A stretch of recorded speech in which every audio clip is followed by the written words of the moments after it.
Hi everyone, here's another tool to add to your inventory. My name is Akshita and I am an international med student studying the Bachelor of Medical Studies and Doctor of Medicine at UNSW Sydney. Today on Simulated Interview Series, we are going to dissect the question, what have you gained from your activities outside school?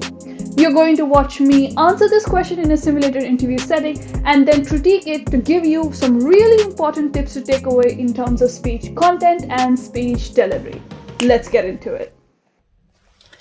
Okay. What have you gained from your activities outside school? In terms of extracurriculars outside school, my main focus has been on public speaking and debates, in that I've attended Model United Nations, and then I did some community service at the hospital where we just had to admin and administer and maneuver people in for a routine check. Alright, so I started off by explaining or outlining the highlights of the extracurriculars that I have done outside school.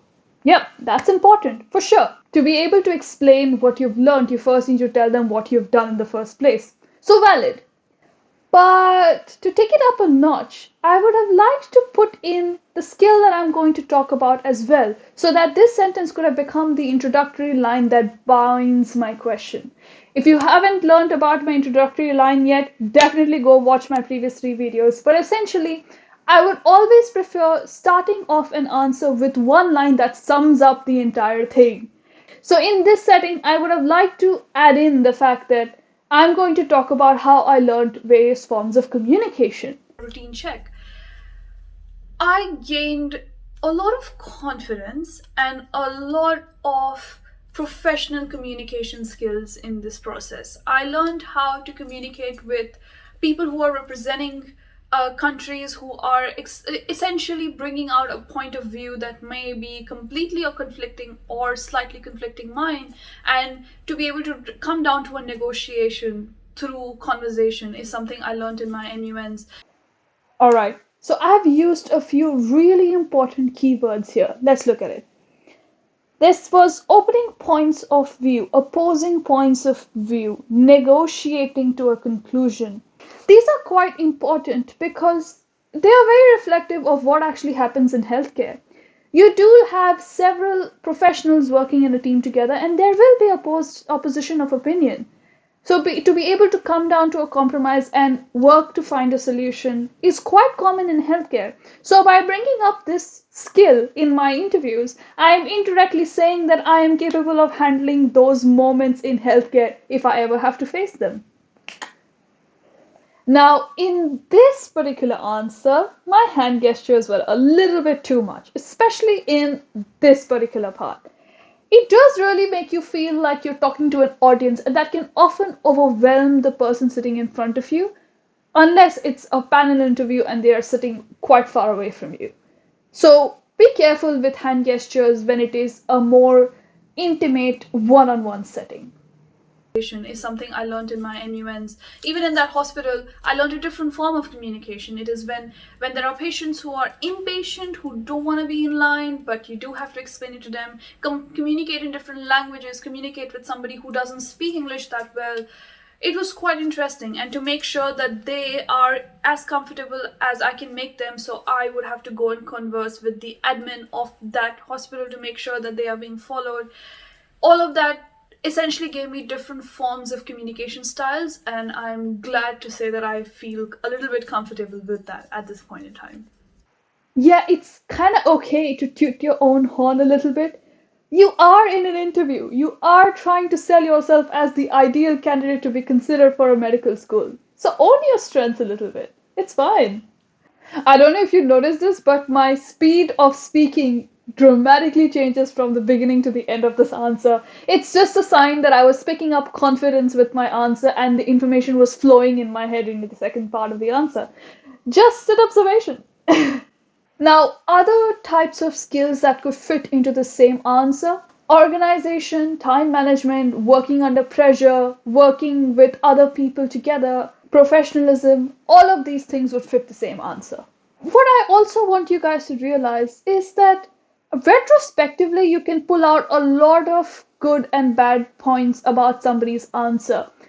And retrospectively, it seems like I picked a really cool quality to talk about. But you have to understand that while I was answering these questions, I had zero preparation in my head. I was just answering questions to a camera. The reason why these qualities do come out naturally is because I sit and genuinely want to reflect on what I have learned.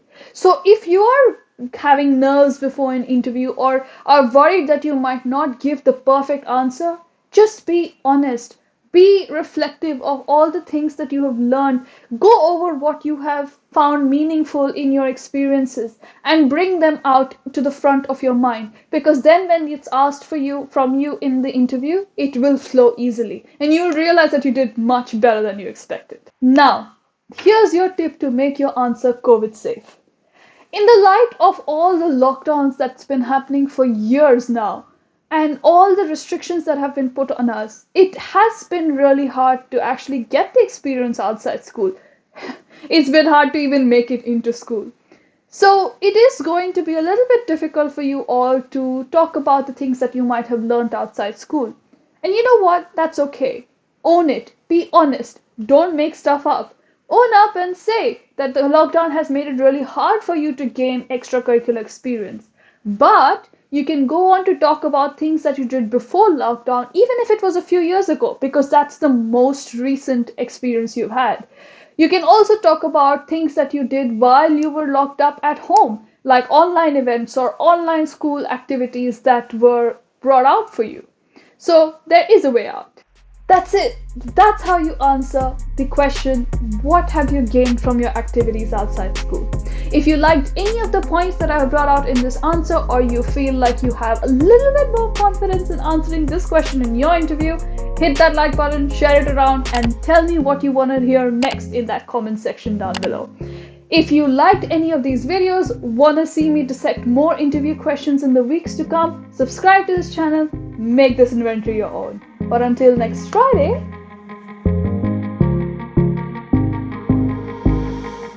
even in that hospital, I learned a different form of communication. It is when there are patients who are impatient, who don't want to be in line, but you do have to explain it to them, communicate in different languages, communicate with somebody who doesn't speak English that well. It was quite interesting, and to make sure that they are as comfortable as I can make them, so I would have to go and converse with the admin of that hospital to make sure that they are being followed.